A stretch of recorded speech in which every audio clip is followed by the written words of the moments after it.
5 নম্বর এবং সব শেষ বার্তাটা হলো আপনি আপনার জীবনের পরিচালক।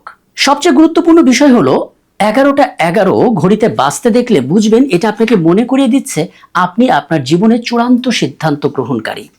আপনি যদি মনে করেন যে আপনার জীবনটা একটা গল্পের মতো, তাহলে বুঝবেন আপনি নিজেই সেই গল্পের লেখক, পরিচালক এবং কেন্দ্রীয় চরিত্র।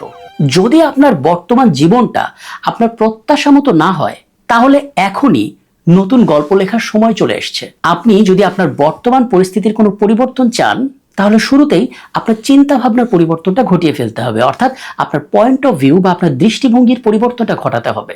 মনে রাখতে হবে এই যে মহাবিশ্ব, এই মহাবিশ্ব কিন্তু কোনো সিদ্ধান্তকে ভালো বা খারাপ হিসেবে বিচার করে না। কেবল আপনার আমার নেওয়ার সিদ্ধান্ত অনুযায়ী মহাবিশ্ব কাজ শুরু করে দেয়। আসলে সৃষ্টিতে যা ঘটে তার নকশা নির্দিষ্ট মৌলিক বিষয়গুলোর উপর ভিত্তি করে তৈরি। যেমন একটি পরমাণুর যে নকশা এবং মহাবিশ্বের যে নকশা দুটোই একই। একটি অ্যামিবা এবং একটি মানুষের মৌলিক নকশা একই।